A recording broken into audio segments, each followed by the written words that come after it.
Hello friends, welcome to my channel. તો આજે આપણે એક ભેળની નવી રેસીપી લઈને આવી રહ્યા છે. તો તમે એન્ડ સુધીમાં વિડીયો જોજો અમારો. અને ફક્ત 5 મિનિટમાં બની જાય તેવી રેસીપી છે. તો આગળ વિડીયો સાથે જોડાઈ રહેજો. આપણે સ્ટાર્ટ કરીએ. હાય ફ્રેન્ડ્સ, આજે આપણે ભેળની રેસીપી લઈને આવી રહ્યા છે. તો તમે જોઈ શકો છો, આપણે મમરા વઘારી દીધા છે. તો તમે આના પછીના સ્ટેપ બાય સ્ટેપ રેસીપી જોજો એન્ડ સુધીમાં. તો ફ્રેન્ડ્સ, તમે જોઈ શકો છો આપણે મમરા હવે વઘારી દીધા છે. તો ચલો હવે આપણે ભેળ બનાવવાનું સ્ટાર્ટ કરીએ. તો તમે જોઈ શકો છો આપણે ભેળ બનાવવા માટે સામગ્રી લઈ લીધી છે.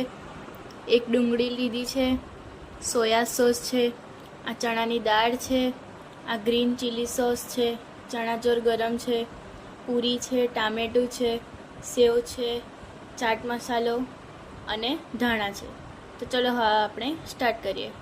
સૌપ્રથમ આપણે પૂરી લઈ લઈશું, તેને તોડી દઈશું. હવે આપણે પૂરી તોડી દીધી છે. હવે આપણે ચણાચોરને એડ કરીશું. ત્યારબાદ આપણે ચણાની દાળ નાખીશું.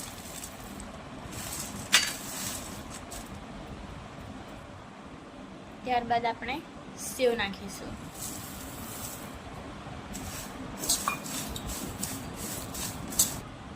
હવે આપણે ડુંગળી નાખીશું.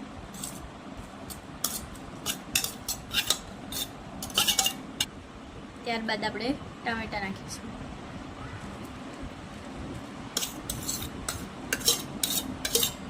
હવે તેને સરસ મિક્સ કરી દેવાનું છે. હવે તેમાં ચાટ મસાલાને એડ કરીશું.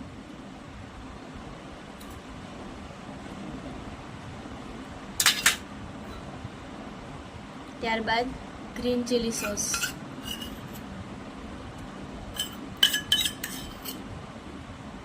હવે આપણે કેચઅપને એડ કરીશું.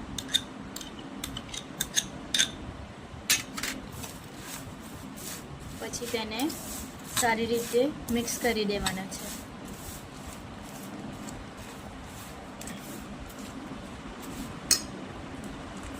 હવે તેમાં મમરા નાખી દઈશું.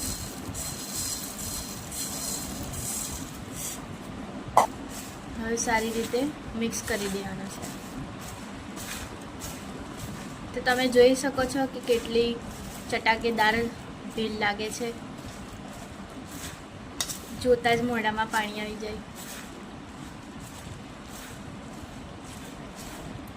હવે આપણે લીંબુ નાખી દઈશું.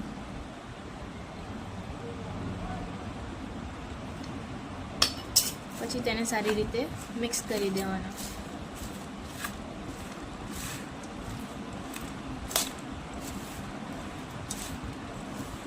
તો આપણી ભેળ રેડી થઈ ગઈ છે. તો તમે બધા જણાવજો કમેન્ટમાં કે કેવી રીતે લાગે છે ભેળ. અને તમે પણ આ રેસીપી બનાવવાનું જરૂર ટ્રાય કરજો. ફક્ત 5 મિનિટમાં બની જાય તેવી રેસીપી છે. હવે તેમાં ધાણા એડ કરી દઈશું. ત્યારબાદ તેને ફરીથી હલાવી દઈશું.